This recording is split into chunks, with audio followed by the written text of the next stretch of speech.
Hey guys, this is Pastor Caleb, and welcome to our new Thursday night series as we get into answers for some of life's more difficult questions. On Thursday nights, we're going to be starting a series here with Professor or Dr. Sean McDowell. We got his permission. He is an apologetics professor over at Biola. Some of you guys might know his dad, Josh McDowell, who wrote a really famous book. Sean has been putting out content weekly for a long time, and I have just been a great fan of some of the discussions, the guests, the people that he brings on, because I feel like he really is trying to equip us, the church, with resources for how we can engage in the world. August, we're going to do a Thursday night series where each week we're going to put out one of these discussions or interviews that he's done and try to equip you so that we can be salt and light, so that we can be ready to give an answer to the hope that we have. I hope that you're blessed. I hope that you enjoy these on Thursday nights, and then we can follow up if you have questions, if you have prayer requests. You can always text the church, 714-879-3314. We'll also include a link to Sean's YouTube channel where you can find hundreds of videos on everything from how to share your faith to topics like these to a whole bunch of different resources that he has there on his channel. Again, we hope that you're blessed. We hope that you enjoy this, and we hope that you'll join us on Sunday mornings at 10 and 12 as we continue to unfold God's word to answer life's most difficult questions. All right. Is Christian nationalism an existential threat to America and the church? Or is it a contrived movement meant to cast aspersions on conservative Christians who bring their faith into the public square? Or is there maybe some truth in both? Our two guests today, Mark David Hall and Michael Austin, have each written recent, excellent books about Christian nationalism, and they're here to discuss it. Fellas, thanks for coming on. Thank you.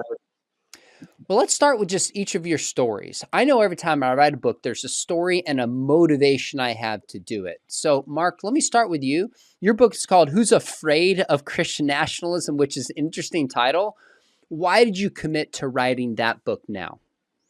So I tell the story in the beginning of the book. On January 6, 2021, I'm flying across the country and I land in Dallas. And I get an email from a reporter asking me to comment on the Christian symbols among the Capitol Hill rioters. And this was the first I had heard of it. And so in waiting 20 minutes for her to send me some of these symbols, I scrolled through all the video footage I could find. And I saw a sea of American flags, a sea of Trump flags, a sea of MAGA hats, no Christian symbols. Eventually, 20 minutes later, she sends me a few screenshots. One had a woman with a handmade sign that said something like God, glory, and guns. But she was standing by the Washington Monument, which is 1.5 miles from the U.S. Capitol building. There was a picture of the riot with someone with a Pine State flag, but that's a Revolutionary Era war flag. So you could imagine some misbegotten patriot bringing that to the Capitol, thinking he was engaged in the Second American Revolution. And then this crazy-looking goth guy holding a copy of a Bible. And so I cautioned this reporter, you might want to be careful with this notion that there's a lot of Christian symbols among the rioters. She completely ignored my caution, came out with the story the next day. Christian nationalists have attacked the U.S. Capitol building. You saw similar stories in the New York Times and elsewhere. And so this really piqued my interest. I went out and read every book I could find on American Christian nationalism. And I was just shocked at how bad almost all of them were. And so that encouraged me to write a response to the very bad literature, but also to address a handful of Christians that were actually claiming to be Christian nationalists and who were advocating for it. That's really helpful. Clearly, this has become such a part of the national conversation. As you both point out in different ways, there's massive misunderstanding over what it is, how prevalent it is. But before we get to that, Mike, you were on the show 3 or 4 years ago talking about a whole different topic. So when you wrote this, it piqued my interest. But your book is called American Christian Nationalism, neither American nor Christian. Why'd you write this book now? Yeah, for me, it was, I didn't want to write the book. I mean, honestly, I write about some controversial things, but my heart of hearts is write about spiritual formation and character growth and how Christian philosophy can help us with that. But these things are related to spiritual formation. And so for me, it was, I loved some of the books. I agree with Mark. Some of the books written on this aren't good. One that I really enjoyed was Paul Miller's The Religion of American Greatness. I thought that, he's conservative, evangelical, Christian, Republican, worked for Bush. I mean, all the sort of, and I thought that was a really excellent book. But most people aren't going to read 250 pages of an IVP academic book. And so I thought I just looked around, there's nothing short, concise, because I would be on podcasts talking about something else, and they would say, well, maybe I'm a nationalist or a patriot. Like, they don't even know basic differences like that, because they just don't. It's not easily accessible. You can look up 5 different definitions at 5 websites. And so I wanted to give, here's a clear thing about what this is, kind of using the words of Christian nationalists themselves. So not straw manning, but here's what they say they believe and what they want to do. And then just trying to critique it from American point of view and a Christian point of view. And so I was motivated. I thought it would be helpful for people, and I kind of put myself under the gun, so to speak. Speaking of the last time I was on your show, to get this done in time to get out before the election. Not because I think it's going to change it, but I wanted to change the outcome, but more that I wanted people to what's a good, quick resource that we can work through this the people who are just thinking about Christianity and politics and how we engage. So. I had Paul Miller on having a discussion / soft debate with our Reno about this when Paul Miller's book came out. So if others want another conversation on this, I'll link below. But I know we all hate labels for different reasons, but I want people to understand that 2 of you are coming from at least slightly different differences, maybe theologically and or politically. My sense of reading your books, and I want you to comment on this and clarify, is that Mike, you might be a little center left, and Mark, you might be a little center right. Mark, is that fair? And then I'll come to you, Mike. Yeah, I think so, because left and right have become so corrupted in our current political environment. I'd prefer to call myself a liberty-friendly Burkean conservative. And I really dislike the direction the Republican Party has gone over the last 8 years or so. But yeah, it's probably accurate to say I'm right of center. Fair enough. Mike? Yeah, probably so overall. I'm pro-life, but, I have different views about that would tend left about immigration and other things. And I would see myself, I do moral philosophy, but broadly as a classic liberal, meaning let's just everybody bring our views to the table, hash it out, try to persuade each other, build a consensus, and try to govern. Excellent. Now, right now, people want me to weigh in and go, wait, immigration, hang on, Trump, that is a separate conversation. Just pointing out that you have a lot in common and some differences, even though you're coming at this with different training and with a little bit of maybe a different focus. That's the only reason I draw that out. Now, I think it'd be a helpful place, again, both of you start in your books with defining Christian nationalism. Now, I'm going to come to you, Mark, to back this up. But before we do so, I just want to pull really quickly from a New York Times article that was on this last year by Douthit. And what Douthit did is, this is a great piece. He said 4 ways of looking at Christian nationalism. And he said, one way is the belief that America should unite religion and politics in the same manner as the tribes of Israel and Leviticus and Deuteronomy or Puritan New England. That's one. Second, the belief that America is a chosen nation commissioned by God to bring out some form of radical transformation in the world. So these first 2 definitions have some supernatural element or calling, even though they flesh that out differently. Third definition, Douthit says, is I skipped one.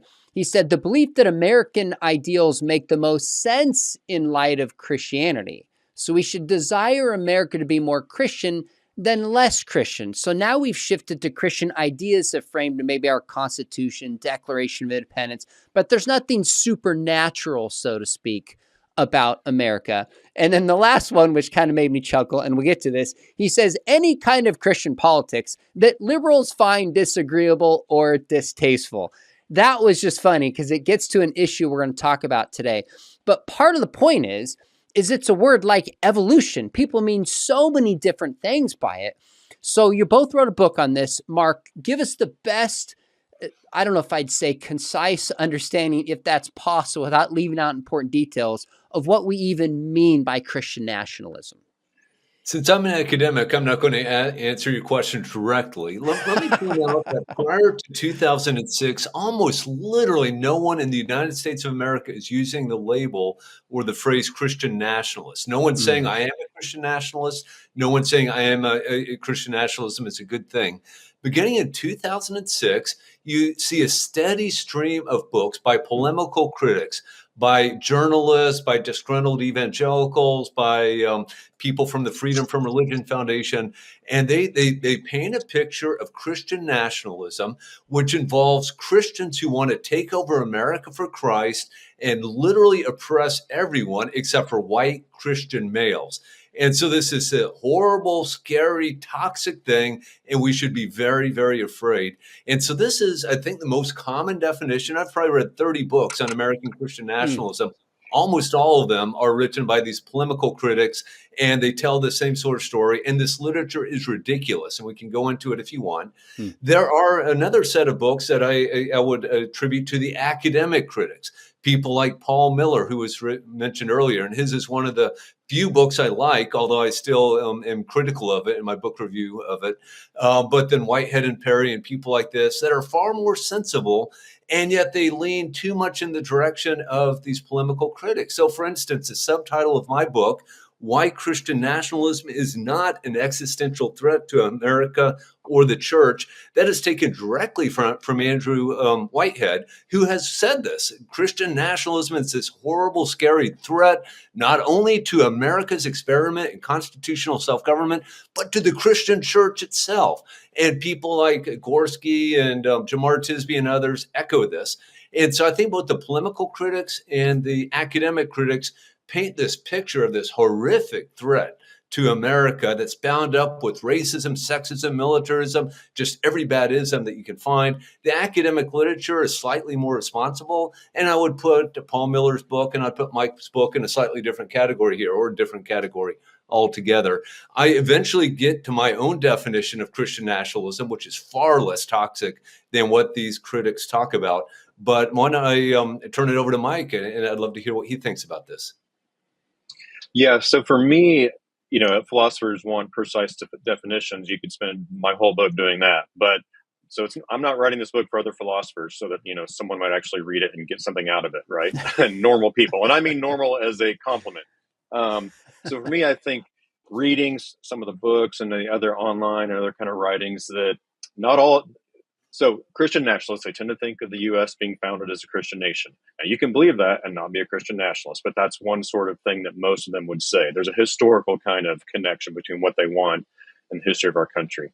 They believe that the U.S. government should promote a particular kind of Christian culture, and it tends to be what Miller called Anglo-Protestant culture, so sort of white Protestant culture of the 50s, maybe as a way to think about it, or mm, conservative white evangelicalism today that you kind of think of politically and theologically, although not all of that. It's a subset of that. The things that you should seek power, or not you, you and I as Christians, we should seek power, political and cultural power, in order to exercise dominion over America. So that comes up in a lot of the writings, that biblical phrase, dominion. We should prioritize American interests over the interests of other nations in an extreme sense, I think I would say.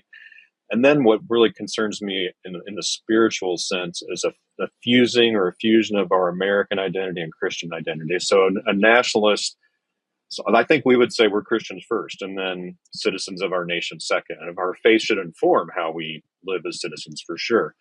But often those things seem to be equal, or sometimes the Americanisms trumps the Christian faith. So broadly speaking, I think most people that are Christian nationalists would hold to most of those tenets, would be my argument.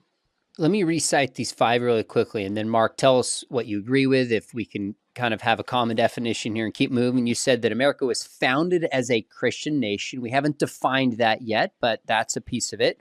That the government should in some way favor or promote Christianity. Third, that Christians should seek power within the government to kind of favor Christianity. A third, that we should favor American interests overseas because of this and here. And then there's some kind of fusion of our Americanism and the Christian faith. those to greater and lesser degrees are what we mean by Christian nationalism. Mark, how do you give us your thoughts on that? So that comes pretty close to my own definition of Christian nationalism, which I lay out. I think it's in chapter 4. I define Christian nationalism as a view that America was founded as a Christian nation and that Christianity should be favored by governments. And I would use governments because we're talking about both the national government, but also state governments or perhaps county or town governments. Christianity should be favored above other religions. And so this would include things like having Congress formally declare America to be a Christian nation. About 18% of Americans would have Congress do that. The view that the Constitution was divinely inspired by God. Again, about 20% of Americans embrace this view. And also that maybe we need to get public school teachers leading children in Christian prayers, which is actually far beyond what we did in the 1950s because those were generic prayers. But about 28% of Americans say, yeah, we need to get Christian prayers into the public schools.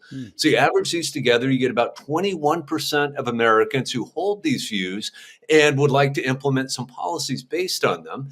Now, I would suggest that I disagree with all of these things, incidentally, and we can get into distinctions between what it means to have a Christian founding and America to be founded as a Christian nation.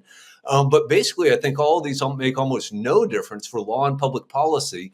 If Congress were to declare America formally to be a Christian nation, that would be very off-putting to the 36% of Americans who don't identify as Christians. But I'm not sure anything really bad would follow from that. Every state constitution currently recognizes a deity, and in the context in which they're written, that clearly is a Christian God. And I'm not sure anyone's been hurt by those constitutional provisions. Now, I still oppose even this benign form of Christian nationalism, and I give all sorts of reasons: prudential, constitutional, biblical, and theological reasons. So I don't want anyone to think I like that. But I hope it's clear it's not an existential threat to our constitutional order. And I can assure people who are worried the Christian church will survive, even the threat of Christian nationalism. Well, maybe let's shift to this right now, given that you ended by saying it's not an existential threat. Let's talk about how maybe concerned we are about this. You both referenced a study that you've mentioned a couple times, Mark, by, I think, Perry and Whitehead, if I'm not mistaken. I think that's an Oxford Press book. I think I read it about 4 years ago when it came out. It's been some time. And Mike, you cite them, and then Mark, you're kind of critical of that, saying, I don't accept their study at all. Now, there could be different reasons why you're citing it. But let me come back to you, Mark, and then I'll give your thoughts on this, Mike, because I know you read Mark's book and you can kind of assess. But this is a statistic that's been cited all over the place, referred to. And if I'm not mistaken, it's 51.9% are either somewhat or favorable towards Christian nationalism.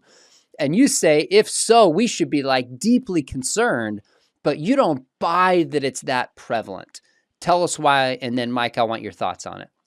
Now, first of all, I go out of my way to say the book has redeeming value. I take Whitehead and Perry to be serious sociologists attempting to do some good.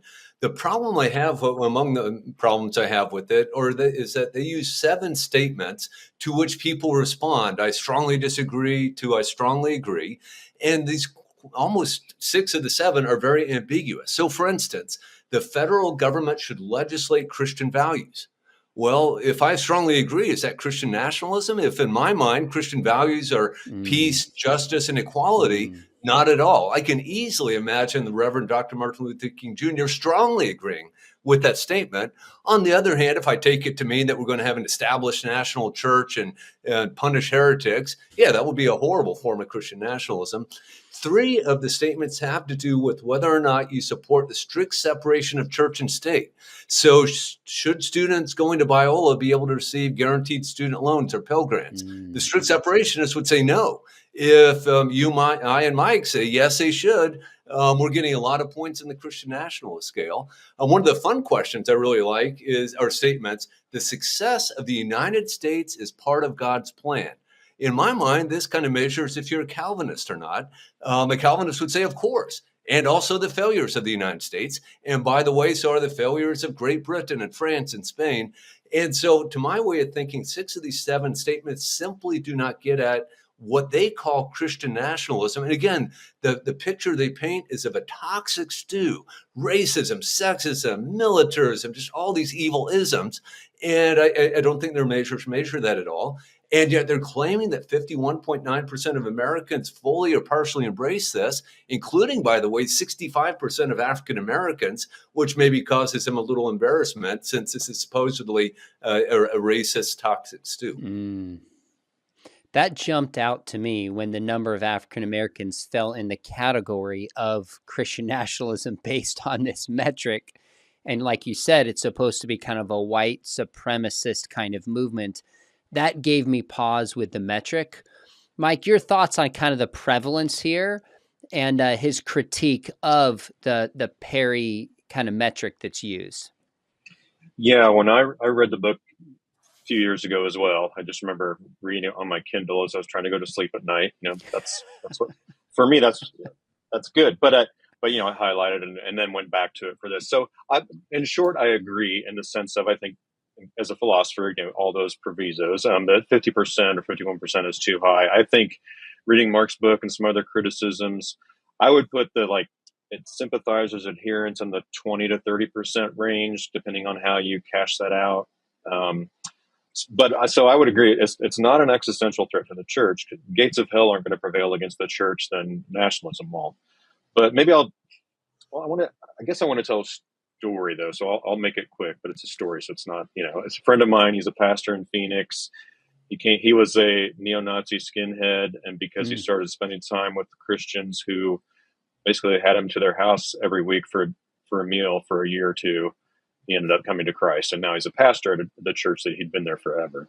Wow. Well, his church kind of fell apart, like a lot did during the COVID era, but it was more about Christian nationalism, right? So he lost 80% of his congregation, he would say, to that, because he wasn't taking like political stands. He was just repudiating kind of the Christian nationalism that we've talked about, that we reject. The church has grown back since then. But my point is that in that way, it's a threat to the health of individual congregations. And so my congregation, it's a PCA church. It's not a threat to ours. I mean, we have some that might say they are. We've got a political mix in our congregation. But that's what I'm more concerned about, not the church, capital C, but a church like that it really is dividing families, dividing churches. So I'm concerned about that part. As far as the existential threat to America, no, but I would say potentially so, only because when you kind of look and think about social change and how it works, and I remember talking about this actually when I was a student at Talbot with one of the social ethics professors. Let's say it's 20% or so, like roughly. Well, if you've got 20% who are adherents or sympathizers, a smaller group that are more radical, if they're able to marshal those resources, that manpower, so to speak, and it can grow, that could be a potential danger, a threat to I think our institutions are relatively strong still, but I see the potential there, I guess is what I would say, to a threat to our democracy. So I don't think the sky's falling, but if in 10 years, possibly.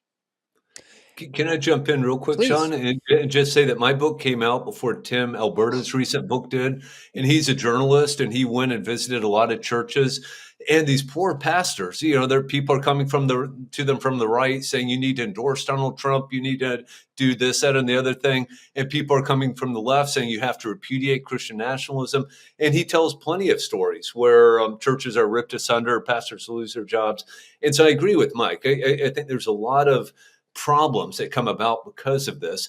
My main objection is the language used by these leading academics and critics. A quote after quote from them saying how our nation's on the brink of ruin because of this Christian nationalism, that we're one step away from the Handmaid's Tale, or where Jim Crow legislation is right around the corner. These are ridiculous claims, and I think it would be really helpful if we could move away from them and really maybe even get away from arguing about Christian nationalism and just have an honest discussion about the issues. Should we protect the lives of unborn children? What sort of policies should we have to address America's abject history with respect to race? Let's have substantive discussions to get away from whether or not someone should be labeled a Christian nationalist. That's really helpful. I appreciate you sharing that story, Mike, the hard part is analyzing stories when you get one take on it, right? There's churches that divide over Black Lives Matter, over vaccines, over a ton of issues. And part of the question is it really Christian nationalism at the core, or is there something else going on and this is the excuse? That's where it's so ambiguous. And in some ways, I wish we had a Barna study that was like 80 pages long that asked the most nuanced questions that could really define what it is. A lot of these studies about Christian nationalism are like, do you agree with 5 things? Do you agree with 7 things here? And then they come up with this metric. And especially as a philosopher, like you said earlier, Mark, I'm going, wait a minute, what are Christian values? What do we mean by prayer in schools? Is it led? Is it private? Like these things are just so not nuanced and conclusions are drawn. So let me ask the two of you how you would assess this. So you seem to agree that it's not an existential threat, certainly to the church, less so to the government. How much do the two of you think that the label Christian nationalism is used to just kind of silence conservatives? I haven't heard. Yeah, let's leave it right there. How much is just this a label, whether it's in a publication or online, for anybody who wants to bring their faith in? Christian nationalism is like a stopper to marginalize someone's position because they don't want to have the very debates that Mark was talking about. Let's talk about the issues. Does that concern you, Mike? And then I'll come back to you, Mark. Yeah, I would say in some ways, this is why I wrote it, and on both sides. So some people wanting to sort of redeem the term nationalism and make it palatable. I find that really problematic for Christians to do. Maybe change the definitions, which philosophers can do, but this word has a political, historical, social meaning. But look, here 2 examples jump to mind. I think it was last spring or summer, a pundit on MSNBC talked about, well, this person believes that Christian nationalists believe that our rights are given to us by God. I'm like, I mean, I'll die on that hill, as a Christian, that's where they come from. Now, I'm not saying that's the only way you can make a case. I know atheists and other people give other cases for it, but sure. if being a Christian, if that's what Christian, that's not what it is. And so that's an example of what you've said. Like, well, that's somebody who's so uninformed about the role of religion and human rights arguments and discourse that they're just afraid of it. We have a problem with certain segments of the media that just are ignorant of religion. I mean, you have media people who cover religion would say that. Another one would be, I've seen people use it. Like if you're a conservative Christian and you're pro-life and you try to make the case for that position politically, socially, you're therefore a Christian nationalist. That's not Christian nationalism. That's just bringing your faith to bear in the public discourse. So I think it's a term that gets used by some on the left or center left to sort of, like you said, it's sort of like a branding. And then I don't have to engage the arguments. And some on the right, I think there's a reaction to some on the right of, well, you think it's so bad? I am one, and then sort of make it. And then we're not doing what Mark said, what I would want. And of course, we're academics, political scientists, philosopher. Let's have the arguments. Let's talk about for and against, argument morally about abortion, and then for and against, what should the law say about that? Those are important arguments to have. But I mean, academics have been complaining about public discourse since Plato. So, but I think it's vital. This term cannot. That's why we've got to have a shared definition and not allow it just to be used as a way to silence people or as a way to punch back, to punch left or punch right. That's helpful, Mark. Your take.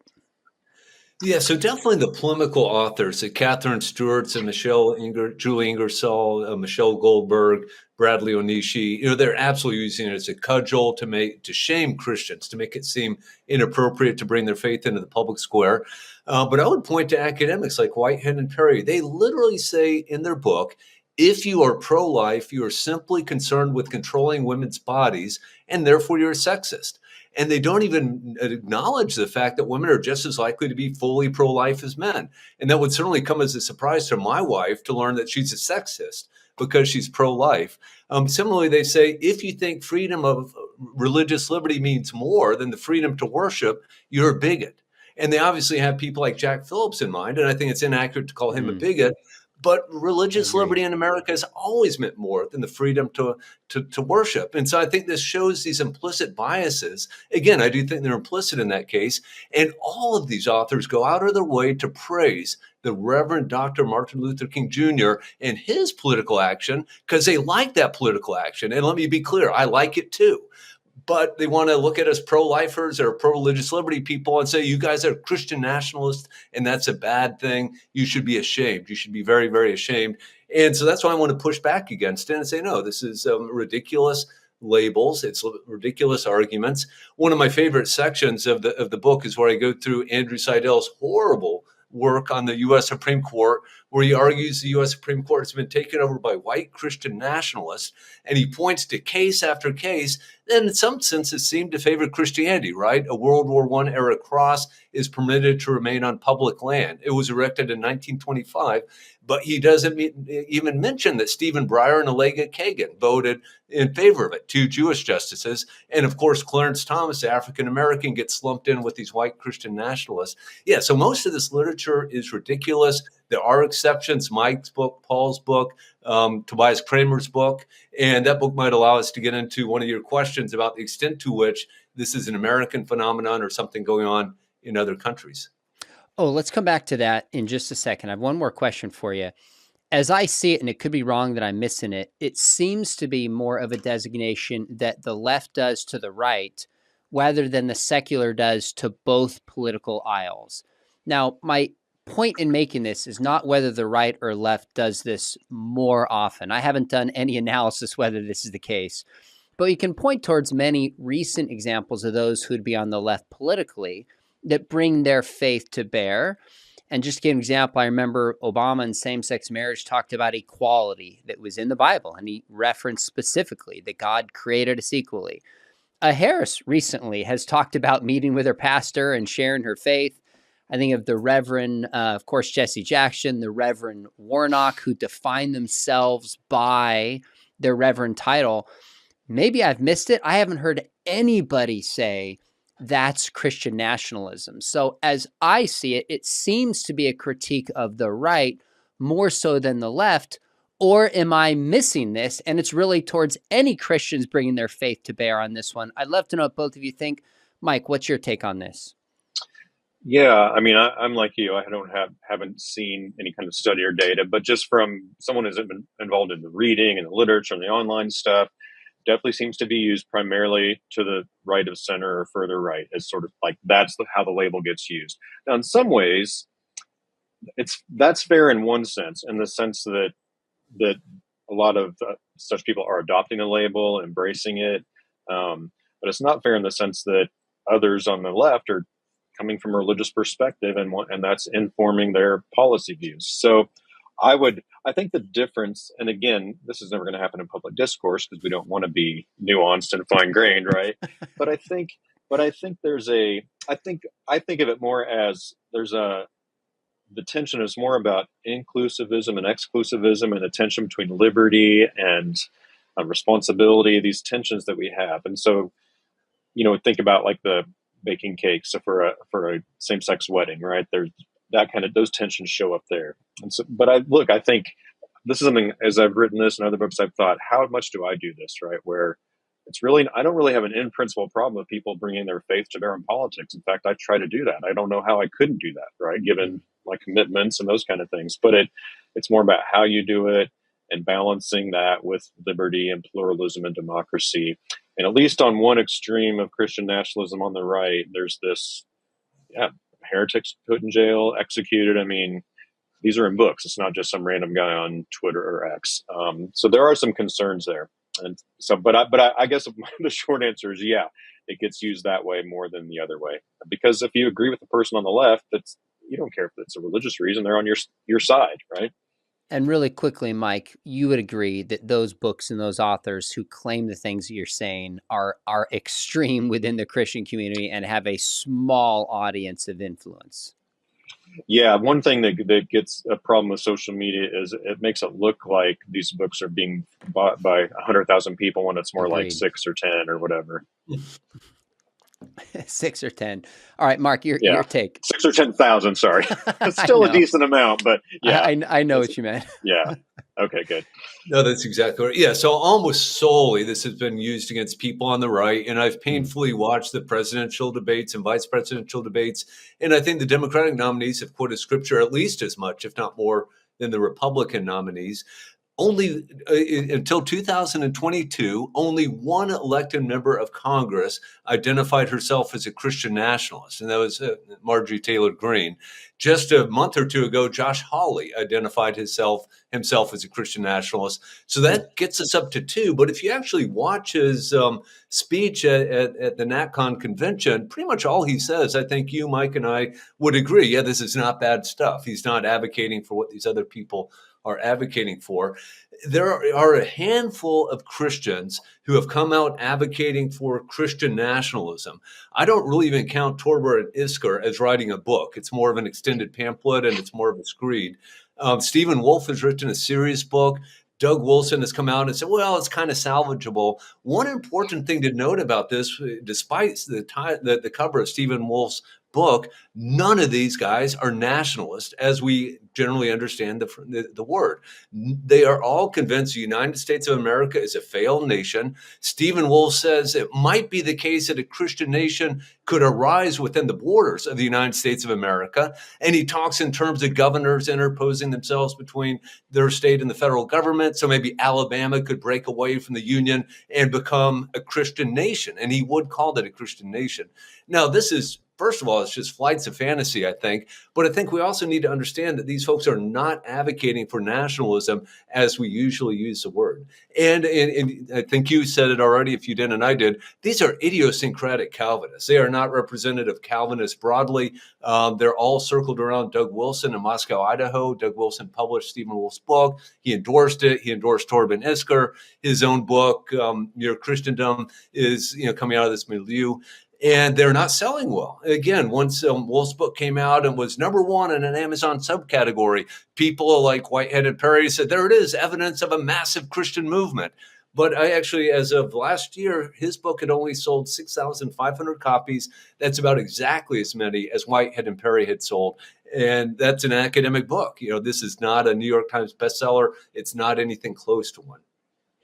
You referenced one of the first books jumping up in 2006, Mark. And then I think it was in your book, Mark. It was really 2 years ago in 2022 or so that people started using the label more intentionally. I want to know from each of you, why are we talking about this now? I mean, the last 2 or 3 years, it's kind of skyrocketed. Where I read the New York Times, I read the Wall Street Journal, sometimes USA Today. I try to follow what's going on in conversation, and it seems like it's just come out of nowhere. Now, I have a 2 cents and a theory on this. But why do you think, Mike, we're just talking about this so much now, and we even need to have this show to clarify what it is and whether it's a threat or not? Yeah, I guess I'd want to say 2 things. One, historical, and one sort of the rhetorical point is that, we had like a roundtable here with students and faculty, and I did like a précis of my book just to get discussion going. But the historians in the room are like, well, this, as I described it, well, this is nothing new. We may not have called it Christian nationalism, but a lot of the similar ideas. So one of our historians is a specialist in Native American history. And so you can sort of religious justifications for political actions against Native Americans in the past. Or I used to teach in an honors course. We would read source documents about defending slavery. And so my point is, over time, there's been and it's been, in those cases, we would say an abuse of Christian thought, Christian teaching or doctrine to justify like the doctrine of discovery, things like that. And so I mentioned some of this stuff in the book. So I just want to say historically, even though I think that Mark's right, this term doesn't show up. I think you see it some in the 70s a bit, but generally, the substance of it in some sense has been present for centuries. But more to the point today, it's one of those, it's just weird. Oh, go ahead. Let me jump in before the second point. You said here. Tell people what context you're speaking of with the professors and students. Yeah, now I don't even know what I said. I think, you're referring to where you were teaching, I'm not sure we even mentioned that. Gotcha. Yeah. So I teach at Eastern Kentucky University, small or not small, a comprehensive public school, and so in Central Kentucky. And so our students are from Appalachia, the majority of them. So we had a discussion about that. And so a historian who teaches here and others mentioned, sort of the historical perspective is it's not a rise in nationalism in the sense of it's brand new. It's just been around in America under different guises and different labels for since even before the founding. So out of my expertise, but I wanted to put that into the conversation here for people to think about if they'd like to. Perfect. And your second point? Second point is I first came across, it was called Christianism by Andrew Sullivan in 2014 or 2015, a piece that I read. And so I taught this in an honors class I teach just to kind of get the juices going. It's a great thing to have discussion with freshman college students who are interested in this kind of topic. So that's where I started following it. And there's a weird thing. Like first it was, there's no one's a nationalist. This is just a made up thing to, well, maybe some people are, to, oh, it's not so bad, to we should be nationalists. Now, admittedly, social media is its own little bizarre realm of our culture. But I think we've seen that happen. And so I think one reason it comes out more is people are starting to adopt it. The people we mentioned, I mean, Lauren Boebert didn't call herself a nationalist, but she does say the church should direct the government. That's a nationalist belief. So I think it's just one more thing to churn the algorithms and to get attention. But underneath all that, as I think both Mark and I would agree, there is something that we would strongly disagree with, and we might disagree on the potential for as a threat or the danger posed right now. But that's what I would say. That's great. Yeah, that's helpful. Mark. Yes, I agree with Mike absolutely that you can trace this idea that you can't talk about Americans in the early colonies, but the Puritans of Massachusetts Bay are people chosen by God to do his work in the New World. And this work might involve taking land from the Native Americans, and it might involve some good things like reforming the criminal laws of Massachusetts Bay in really, really good manners. You got the manifest destiny, the creation of established churches. Yes, I think that's absolutely right, that you can trace the general constellation of ideas. You'd have to go back to Europe, right? And you'd have to do this for both Protestantism and Catholicism. So yeah, it's an old idea that can be traced back. So I am speaking very specifically of the use of Christian nationalism, people throwing around charges of Christian nationalism. Just to stay in the last 50 years, I think this assault on Christian nationalism is just actually a logical extension of the attack on the religious right. Beginning in the 1980s, you had book after book after book talking about the evils of Jerry Falwell and Pat Robertson and Ralph Reed and how these folks wanted to lead a Christian takeover of America for God and oppress women and so forth and so on. And so, yeah, it's a label that arose in 2006. It's a new label, but it's an old idea. And I think, incidentally, that there's things we should be critical about, even in the religious right. So I'm not saying it's totally misbegotten criticism, but I do think we have to take a step back, and especially looking at the hypocrisy. Again, almost all these people are perfectly happy to praise the abolitionists, to praise the civil rights movement as Christians appropriately bringing their faith into the public square. But when it turns to pro-lifers or pro-religious liberty people, that's evil, horrible Christian nationalism. And I think we should puncture that balloon. I think it's just ridiculous. I might add that it's an effective tool. It sounds terrible, Christian nationalism, in kind of our current moment, at least to a certain segment of people. So when you get a title and a phrase that works, kind of run with it. And we've also moved in a more secular direction on a lot of different ways. So it's on people's radar more. And given now, I mean, just from the last election to today, how much we've seen a shift on abortion. I mean, Trump in 2016 running on that, now running away from it, is indicative of how much culture has shifted. And hence terms like Christian nationalism might land with deeper concern than they did in the past. So I think there's like a perfect storm of the things you guys described here and others at play. Let's shift to some of our thoughts on Christian nationalism. Now, this is a broad term, so you can answer it in different ways. But we often hear that the U.S. is a Christian nation. And at the root of at least three of the definitions that Douthit gave involved being a Christian nation, but in different ways. So I'll go back to you with Mike on this one. Would you agree America is a Christian nation in any sense? Should we push back on that and be concerned about that? How should we think about that without buying into some of the bad ideas within Christian nationalism?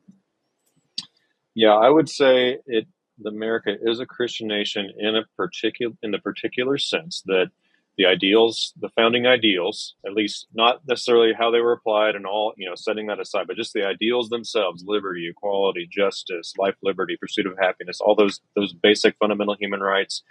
And that I think those for Mark might know the history better than me, but for a significant portion of them, right, we're grounded in some kind of theism, some Christian theism for sure. And so I think the best arguments for those things are Christian theism. So in that sense, yes, our founding ideals are best grounded in a Christian worldview, broadly speaking. Not a Christian nation in the sense that I think a lot of people maybe want it to be Christian nationalists and others, and that Christians should have pride of place in our country, or that the government should, like Christianity, should have a special place or have a special sort of considerations from the government. I don't think that's right. Even if it was the case historically, just given the population now, right, we have to, we have to live together, right? The diversity, the pluralism of thought, of religion or no religion. And so we're in a democracy. We've got to live together here and sort of hash it out in a reasonable and hopefully nonviolent manner. That's helpful. Mark, your take on what Mike shared and whether you think we have a Christian nation or should have a Christian nation. Yeah, so a couple of books ago, I had a book called Did America Have a Christian Founding? And I answer that question with a resounding yes. But I'm very careful to explain what I mean by that. And basically, I mean, like Mike was talking in terms of influence, I go out of my way to say that I do not like the language of America was founded as a Christian nation, because that sounds very exclusive, like it's a nation founded by and for Christians, and maybe we'll put up with non-Christians, or maybe we won't, and we'll certainly favor Christians over others. That was not the founders' views, even in the 18th century. So Article 6 of the Constitution bans religious tests for federal office. The anti-federalists objected. They said, well, this means a Jew or Muslim or an atheist could hold federal office, and the Federalists had to say, that's right. One of my favorite letters from this era, now in the late 18th century, of Americans of European descent, 98% Protestant, 2% Roman Catholic. There are about 1,500 Jews in 4 or so American cities. George Washington, President Washington, writes a wonderful letter to the Hebrew congregation in Newport, Rhode Island, where he makes it crystal clear that this tiny non-Christian minority has the exact same right, not just to worship, but to freely exercise their faith as anyone else in America. To bigotry, we give no sanction, he wrote. And so I think the ideals of the founding really are religious equality for all. And America has tried to live up to those ideals. We've fallen short too many times. But by the mid-20th century, we were doing a really good job. And this is reflected well in 1993 with the passage of the Religious Freedom Restoration Act, 97-3 in the Senate, unanimous in the House, signed into law by President Bill Clinton. Unfortunately, in the 21st century, we've taken a turn, especially people on the political left. They want to talk about the freedom to worship. They want to say that you don't have a right to bring your faith into the public square. Just yesterday, we heard one presidential candidate say there should be no religious exceptions when it comes to abortion. I can only take it that she's talking about doctors, nurses, pharmacists shouldn't be able to excuse themselves from performing an abortion for religious reasons. This has been protected as a matter of federal law since 1973, and the protections have only been increased. That a presidential candidate would turn her back on that is just shocking and dismaying. So let me ask you guys this. It sounds like you guys agree that historically America was founded as a Christian nation. By the way, when I hear Christian nation, it's somewhat of an oxymoron, because in the Old Testament, it was a theocracy for the nation of Israel. But Jesus here setting up a church, not a government. And I think he makes that clear. But nonetheless, we can use the term. Both of you agree that historically, America was not primarily a secular experiment. It wasn't a Muslim experiment. It wasn't a Buddhist experiment. But it was shaped by Christian ideas historically, and also philosophically, things like equality, religious liberty, human rights, even though, of course, it wasn't practiced, that's for sure, like you said, Mike. So historically and philosophically, America came out of certain Christian principles. And then you also both say, but we don't want America to be favored. We don't want Christianity to be favored at all in America. How do we keep those two in balance?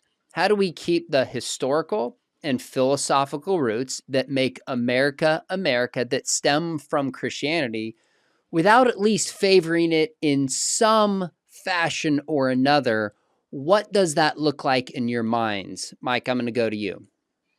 Yeah, so I would say in one way, because the ideals themselves don't allow us to push back against us doing that, if that makes sense. So the Christian ideals of freedom of, of liberty, life, pursuit of happiness, freedom of conscience, freedom of religion, those very ideals say, as Christians, we're not trying to favor, right? So that's I don't know if that makes sense. Maybe, yeah, I guess I'm saying the ideals themselves give us that, would have us pause to say that. So they're Christian ideals. They can be reached other ways. So you can, other kind of arguments you can give, and some of those ideals, there's a Christian stream, but sort of a common law, other things.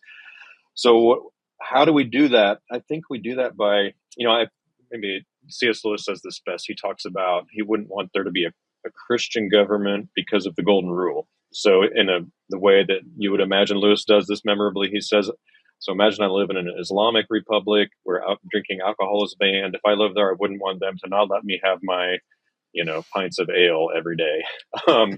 By the same token, I wouldn't want a government to enforce certain Christian ethical principles. Now, there's going to be a line here because Christian ethical principles include don't murder, right? So it's not, there's going to be fuzziness, but there's something to that, I think, where broadly speaking, we want to provide the space for people to pursue their vision of the good life, to allow others to do the same, protect the vulnerable, right? All the different things, including the unborn, all the different things that we think are good to do without violating the conscience of others, at least unnecessarily, if that makes sense. Mm-hmm. I think that first point that you're arguing is that within the Christian principles themselves, if the Christian principle is equality, then we don't want to favor one because of the Christian principle itself. Of course, the question is, can we maintain that principle of equality without a Christian roots? We don't have to have that debate, but that's a helpful way of looking at it itself. Mark, your thoughts on that question? Yeah, I think that is an important question, and I think I agree with Mike almost completely. So the way the story of religious liberty in the West is often told is either A, we got tired of killing ourselves over matter of faith, so we had a prudential compromise that said, okay, we won't do this, or B, the Enlightenment came along and we were saved from our bigotry by Enlightenment rationalism. I argue in Did America Have a Christian Founding that it's actually the Christian arguments of William Penn and Roger Williams and Isaac Backus and John Leland making very biblical and Christian theological arguments in favor of religious liberty that won the day. So by the time we get to the late 18th century, we have firmly entrenched this notion of religious equality at the national level, and it begins to work into the states. Now, it takes the states longer. States start voluntarily getting rid of the religious test for office. We have a lot of controversy with when Roman Catholics become significant numbers in America in the mid-19th century, well into the mid-20th century. But as I said, I think by the time you get to the 1960s, there really had been a consensus that arose that all Americans should be able to act upon the religious convictions whenever possible, unless the state has a compelling reason to keep them from doing so, and it does so in the least intrusive means possible. So if you have a Christian scientist that believes she shouldn't get medical treatment for an easily treatable disease for her child, yeah, the state's going to intervene and say, no, you don't get to act on that religious conviction. But generally, when it comes to most things, even things like using illegal narcotics like peyote, the answer should be, yeah, we're going to permit the Native American to use peyote in a religious ceremony, even though other people aren't permitted to do so. And generally, the courts have been pretty good about these things. And where the courts have failed, the legislatures have oftentimes stepped in to pass laws both at the national and state level. And at their best, we're ensuring that the laws, that the rights of all Americans are protected. If anyone wants to talk to me about passing laws just to protect Christians, I'll say, get out of here, right? I'm completely uninterested in having that question. Let's talk about protecting the rights of all religious citizens, or just forget it. I have no interest in that. How much does it concern both of you that, like, say you come into a church and you see a American flag, like you have the Christian flag, you have a cross, you have the American flag, or singing songs like God Bless America, or this kind of like, it was actually a family member who's from another country who started pointing some of these things out to me.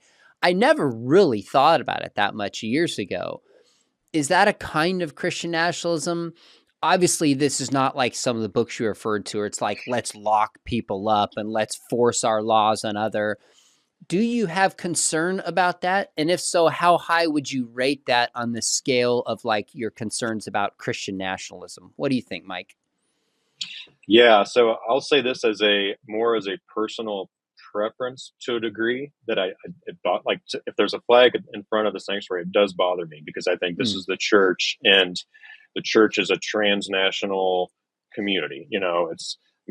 So I don't like that. I don't think just having a flag there means it's Christian nationalism, right? There are all kinds of reasons flags are in a sanctuary tradition, things like that. Now, our church meets in a school, and we move sometimes there's a flag in the auditorium, just in a stand, and we move it, and not because we're, anti-American, but just this is the gathering of God's people, and to have a flag there it's troubling to me, and I think that's right. So Okay. I think so that's what I would say. It's not nationalism, but I think we should be careful what that communicates, having a flag while we're worshiping Jesus. Okay. What's your take, Mark? Yeah, I agree. And I'll point out something that I think is even more problematic. We spent 8 years in the American South and would go into churches and would see both the American flag and the Christian flag, and the American flag would be in the place of honor, which is sort of startling if you think about it. So yeah, I think plenty of churches probably have an American flag, and they don't mean any sort of horrific Christian nationalism by it. But generally, I think it's a bad idea.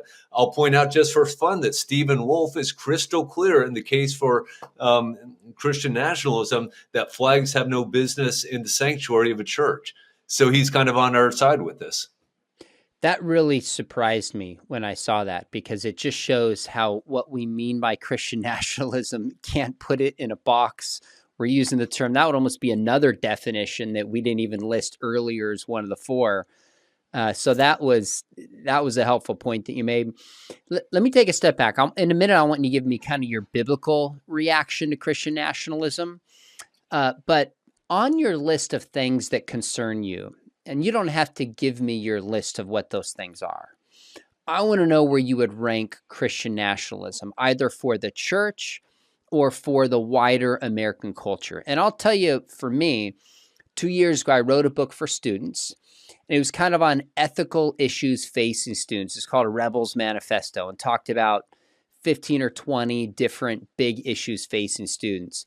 And I came to that list from speaking to students. I was teaching high school at the time. I talked to a ton of youth pastors.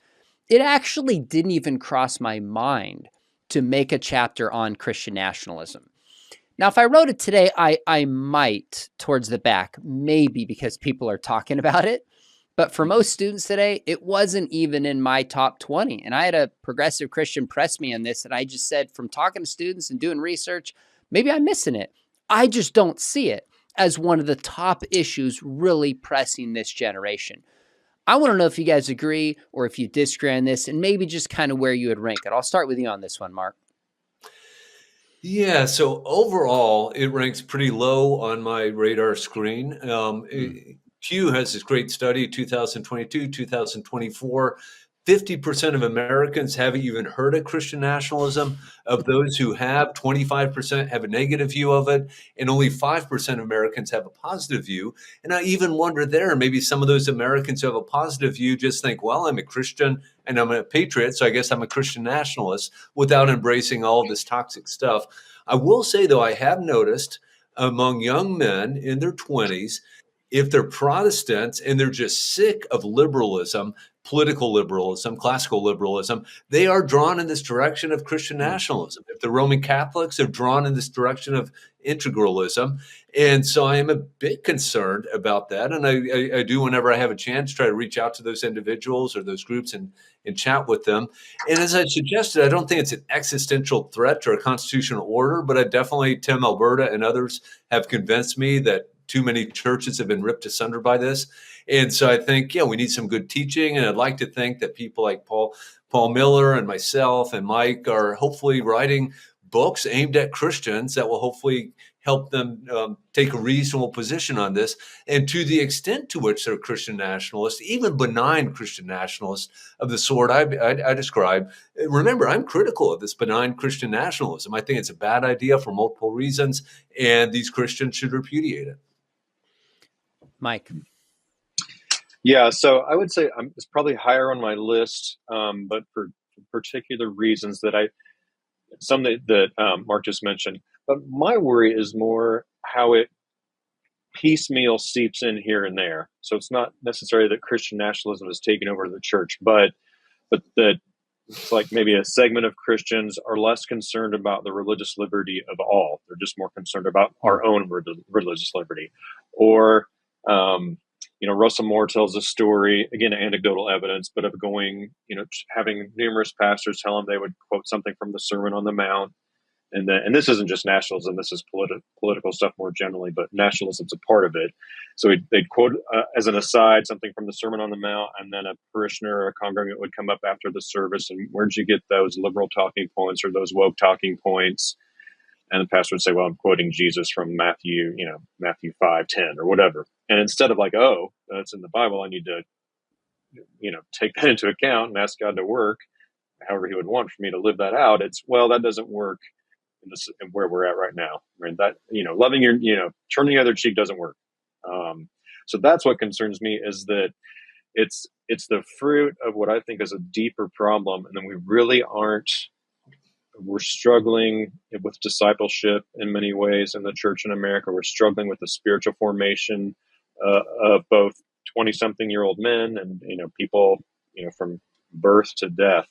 We're not being discipled in the way of Christ enough. And I don't mean that as a criticism of pastors. I just mean the church. We're all responsible for that. And so that's where it becomes a worry for me, that it's a symptom and a way that people can go wrong when they haven't cultivated that sort of inner Christ-likeness, the intellectual and moral virtue that we need. And as Americans, I was talked about this in class today. The founders talked about the importance of citizens having basic knowledge and being people of character, of moral and intellectual virtue. And so that doesn't have to necessarily be Christ-likeness in the full orb sense that we would talk about, that we want followers of Jesus. But the democratic experiment, so to speak, is not going to work unless there's a shared view of knowledge and a baseline of moral decency that enough citizens have to engage in these difficult discussions, in these political fights, and then hash out a compromise and try to live together in a better place than we found it. That's a point I've pushed back on. You said, Mike, about religious liberty, and intentionally said not just for Christians, but for all. But I'm not sure I've thought about that may come from a certain Christian nationalist perspective. But that's fair. That's an important way here and there to just push back for people on certain ideas maybe they've adopted without really thinking about it. A couple last questions for you. One is, this could be an entire conversation in itself. So maybe if you could each give it just one or at most two principles, kind of biblical concerns with this. Why biblically should we take issue with Christian nationalism? So not politically, not historically, not philosophically, but is there maybe one pause, like biblically, this is what concerns me? Let me start with you, Mark. So I'll mention two things briefly, if I may. First of all, to the extent to which Christianity and Christian nationalism involves the conflation of God and country, Christians can't have anything to do with it, right? We're first and foremost citizens of the kingdom of God, and we must be willing to step back and critique our country if our country is engaged in moral or ungodly activity. And I think scriptures are clear about that. And then secondly, I think you mentioned it, the golden rule. This is the most obvious application, right? I don't want to send my children to public schools and have them subjected to Islamic prayer or Jewish prayer or Sikh prayer. And so I should understand that they don't want to send their kids to public school and have them subjected to Christian prayer. And so I think if we simply apply the golden rule on these sorts of questions, a lot of these problems could be erased, and a lot of the things actual Christian nationalists are advocating for, they would recognize they ought not to advocate for them. Mike, go ahead. Yeah, I would fully agree with both of those points. I would say, I think you know this, Sean. I mean, I was on a student and staff with Crew for several years. So when Christian nationalists talk about the Great Commission, that Matthew 28 passage, my ears perk up. And Torben and Isker do this, and some others, where when they talk about making disciples of all nations, and then they interpret that as we've got to like take over the government and influence the government to make disciples kind of from the top down, right? But the making of disciples of the nations, first of all, nations are people groups, not nation states. I mean, that's at least what I was always taught, and I think that's right. Two, that's the church's job. So this is kind of a dimension of what Mark already said. The church is the one to fulfill the Great Commission, to take the gospel to the ends of the earth, not the government. We want the government to let us do that, to be free to do that, and we'll risk our lives to go into nations where that's punishable by imprisonment or death, as God calls us there. So that's one, like, biblical issue. The other, it's related to the golden rule, but I talk about this in my book, the parable of the Good Samaritan, and that, you know, when the young man challenges Jesus, well, who is my neighbor? And then Jesus tells that parable of the Good Samaritan, right? Jesus actually flips the question on its head. It's not who is my neighbor, it's how can I be a neighbor? The Samaritan becomes the exemplar of loving your neighbor as yourself, when you would have thought it would have been, right, the Levite or the religious leader. And I've seen Christian nationalists, they tend to draw that circle too narrowly. And they'll ask the question, who is my neighbor? And the answer will be my family, the people in my community. And I'm all for local involvement. If your time is going to be spent arguing on Facebook about politics, or serving, you know, the poor in your local community, or volunteering at a crisis pregnancy center, do the local stuff. But in a world like ours, where there's travel and technology, we have opportunities to love others as well, beyond just our physical community. And just because they're from another nation or another religion, they're human. They're made in God's image. We've got to love them. And so they're going to, I mean, I'm not really thinking, I mean, sort of about immigration, but just more generally our Christian attitudes towards people outside of our borders. Because Torben and Isker, for example, will talk about protecting our nation from alien people and alien worldviews. But one thing I want us to think about with immigration, or just international relations in general, is some of those people coming across our border, or that are suffering overseas and not coming across the border, they're also our brothers and sisters in Christ. And that's supposed to be a deeper bond than fellow Americans. And so I want to challenge that thought of us and them, and think about the church as this transnational body of believers that are also supposed to reach out to anybody because they're made in God's image. At this point, there's some folks who would want us to have a debate about immigration, but that is a conversation for another time. Minimally, Amen. The point you say in your book is the language that we use matters, how we describe people made in God's image, and how Christians engage in this political debate. I think we can agree with that. Last question. I'm just curious, what's been the feedback on your book? Have you gotten contacted by the New York Times to just, or any other liberal media to say, oh, maybe we weren't characterizing this correctly, or maybe somebody on the right? I have no idea. Are people interested in this correction, or not really? Mike, what's been the response? Yeah, I've had some, I mean, kind of more of sort of like this podcast or YouTube stuff, more of those kind of conversations. No, surprisingly, the New York Times hasn't contacted the philosophy professor at Eastern Kentucky University with his 80-page book with Erdmann. So I know I'm as shocked as you are. But my prayer is that whether I get it, that whoever reads the book, that it would be helpful to them, right? That's the bottom line, and figuring things out. But I think as Christians, we need to do both. We need to strike that balance of, no, we need to push back against the abuses of the term. but we also need to push back against some of the darker parts of this way of approaching politics. So I would want us to do both of those things. Fair enough. Mike, your book again is called American Christian Nationalism, and it's brief, it's to the point, it's helpful. Mark, yours is maybe the title's a little bit more provocative. Who's afraid of Christian nationalism? Tell me the response you've gotten. Yeah, so generally the media I've been invited to go on as Christian or conservative, and that's a little disappointing. I did have a chance to speak before the National Religious Broadcasters Association. I was on a panel with Sarah Posner and one of the authors of the McDaniel et al. Book.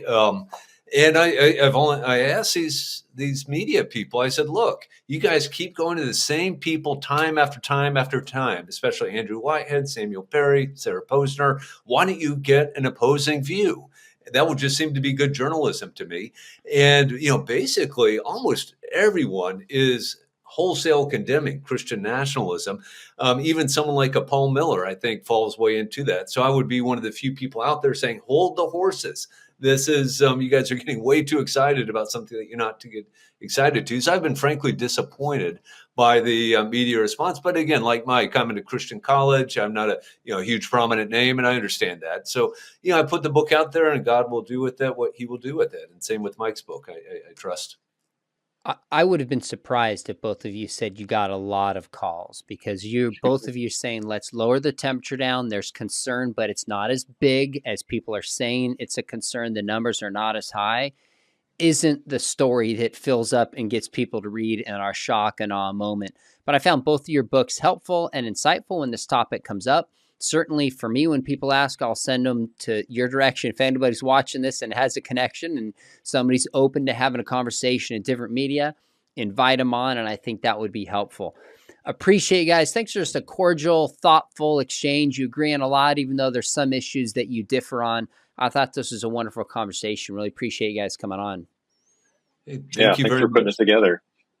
Before those of you watching click away, make sure you hit subscribe. We've got some other conversations like this coming up on a range of topics on apologetic, cultural engagement, worldview. And if you thought about studying apologetics, we would love to have you at Biola University. We're the top rated, or one of the top rated distance and on-campus programs. And I teach a lot of the classes myself. This is a topic we've discussed in different ways at different times. Information is below. It's online, it's distance. And we also have a certificate program we'd love to plug you into if you're not ready for master's level work, but just want some guidance studying apologetics. Information is there. We'll see you soon, fellas. Thanks again for coming on.